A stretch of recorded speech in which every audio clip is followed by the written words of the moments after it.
Hey everybody. Alright, here we go. Go back here. So, I think I am... We'll to that side, doesn't really matter. Alright, what I'm going to do is I'm going to start reading our next book here. And let me come up here and I'll do it from right here. Let me go backwards like that. Alright. Anyway, so what our book is right now is we're going to read Chesty. And I've also got our business books we're reading also and several of our motivational books. But tonight we are reading the book Chesty, and I'm going to read 11 pages if I can. And I'll worry about the author's note and everything later on. But when Chesty read the book, it says, "To the thousands of Marines who served with General Puller in 4 different wars," okay? So we're going to go past the prologue and the acknowledgments, and we are going to get to chapter 1. Okay.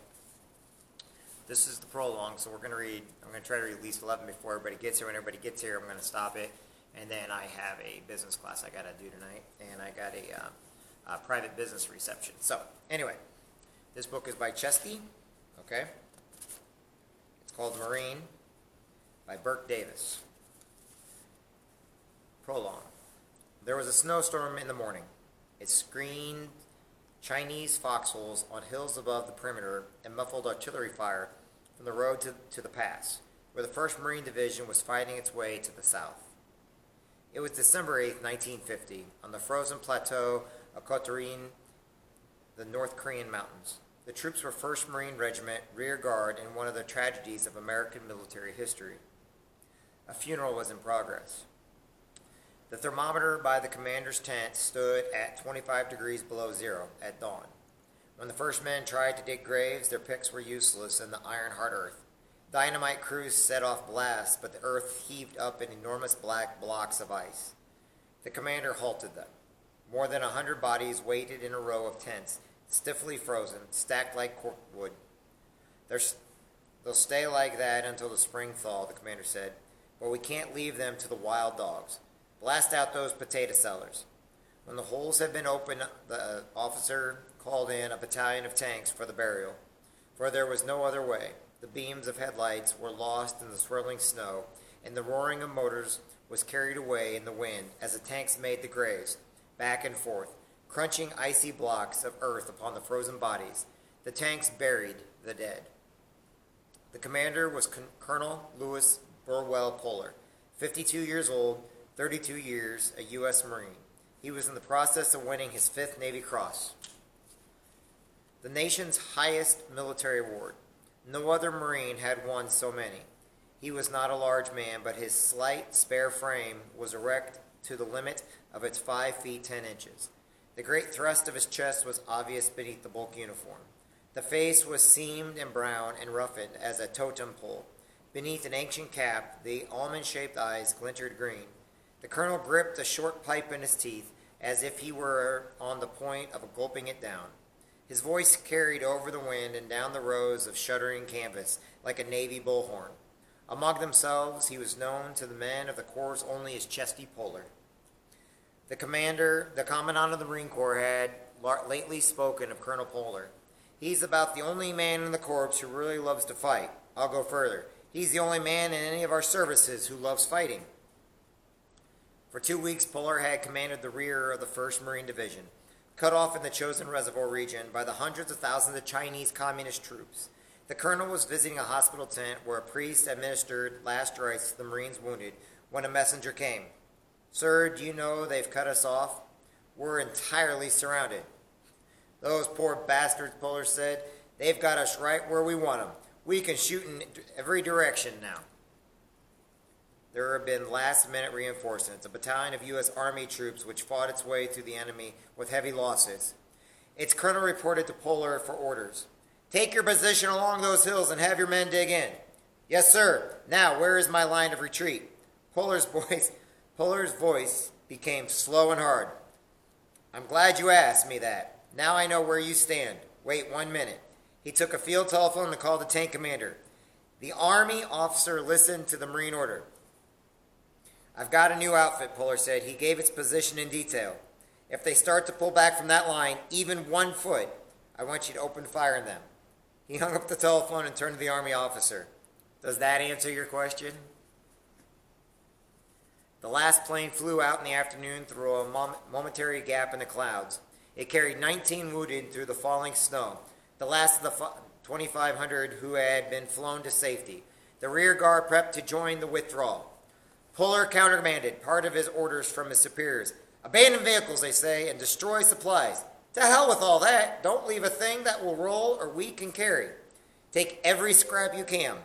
We'll take out more trucks than we brought, thanks to the Army. Can you imagine going off and leaving them with the keys still in locks? The colonel sought his jeep driver, Sergeant Orville Jones. "Load up the rest of the dead and wounded. But look them over close. Make sure they're Marines before you take them." Jones began his work. He lashed the body of a young tank commander to the front bumper. Other bodies went across the top. Wounded men crawled inside until the small vehicle could hold no more. The sergeant nosed his way into the stream of traffic on the slippery road to the pass. Puller left on foot at 3 p.m., when only the reconnaissance company remained behind to face a large barrage of Chinese mortar shells. The colonel walked to the pass. 3 hours later, the Sergeant Jones removed the commander's boots. He found that the feet were beginning to freeze. The felt pads of the boots ripped with sounds of tearing cloth. Jones put Puller into the heated jeep. But within a few minutes, the colonel was walking again, rotating with other officers and men. He walked most of the way down the long miles to safety. He stopped often to herd men together by squads, platoons, and companies. "You're the 1st Marine Division, and don't you forget it. We're the greatest military outfit that ever walked on this earth. Not all the communists in hell can stop you. We'll go down to the sea at our own pace, and nothing is going to get in our way. If it does, we'll blow hell out of it." When he found the men of his own regiment, he growled more deeply. "You're the finest regiment and the finest division in history. We're not retreating. We've about face to get more of those bastards. Be proud, you're 1st Marines." The column made slow progress down the road, which snaked its way along the flanks of the hills. It halted for stalled vehicles or communist attacks, but until daylight faded, planes flew overhead, and when the enemy was visible, they bombed and strafed the hillside, a functional pass. The crest of the road, engineers had dropped into place the steel bridge frame, its 2,500-pound sections delivered by parachute. The tanks barely scraped across, and the column moved on. When the rear guard had passed, the bridge was blown. Marines estimated that at least 100,000 of the miserable Korean civilian crowded the road in the rear, huddled, pressing as near as they dared, held back only by warning shots. Puller's final instructions to the commander of the last unit had been almost savage. "Don't let those civilians press in on you. The crowd is full of Chinese troops. Whatever happens, shoot to kill if they come close. Don't be misled by the innocent. Look, those devils will push women and children ahead of them, and if they get among the tanks, we may lose the whole end of the column." Puller was not content until the young lieutenant repeated his orders to him.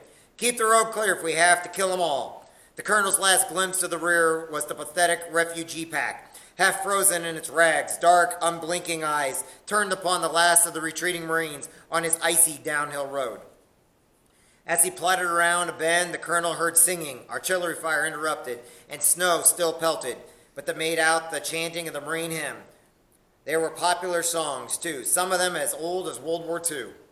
Puller passed the chorus. Some headquarter company boy from the northern states. One of them was Corporal Robert Pratt of Springfield, Massachusetts. All of us were singing at the tops of our voices. We had no idea the old man was anywhere around until he bobbed up in the rear the way he usually did. We were singing "Carry Me Back to Old Virginia" when he passed us. None of us knew he was from Virginia. He grinned and waved at us and howled a little louder. Over the wind and guns, the snow was beginning to peter out. He looked pleased with us, as if though we made it down the mountain okay. A mile or so down the slope, Puller got grim news. The tanks at the rear had been attacked. Chinese soldiers pushing civilians ahead of them had come from the crowd with hidden weapons, offering a surrender.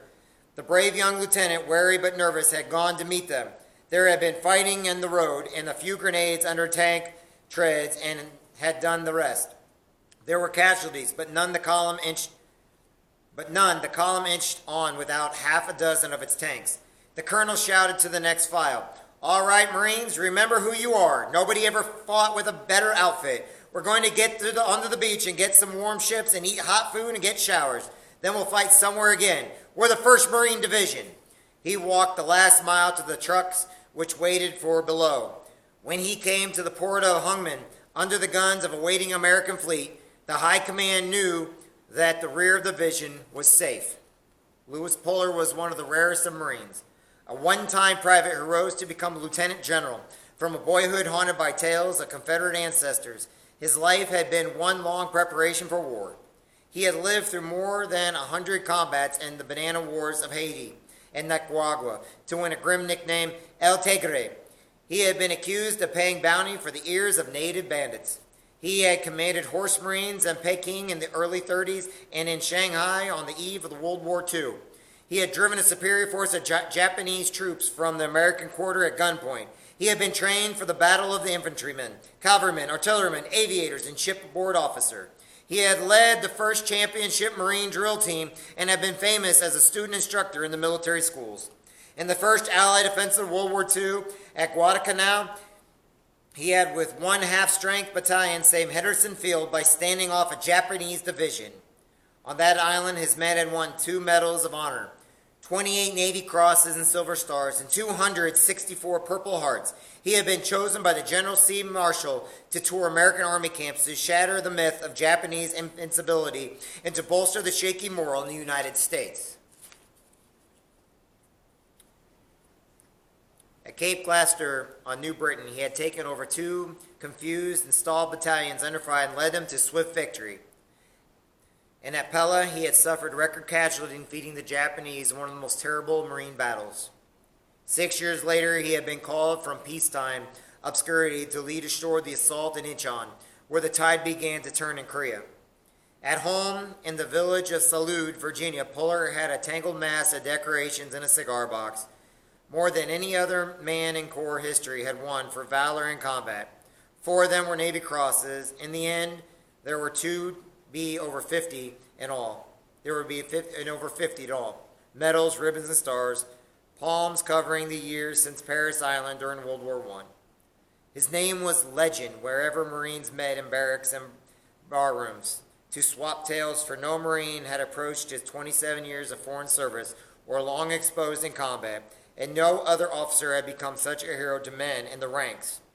When Marines had talked on Lou Diamond or Gimlet Eye, Butler or Bigfoot Brown or Poppy Boyington, there were always dozens of stories to be told about Chesty Puller. Incredibly, most of the tales were true. In the recruit depot at San Diego, California, there were Marine drill sergeants who taught their men traditions of the Corps by assembling them for a final song before taps. They sang the tune of Good Night, Ladies. Good night, Chesty. Good night, Chesty. Good night, Chesty, wherever you may be. After you, the Corps will roll along. Corps will roll. After the Corps will roll on to victory. That's the prologue.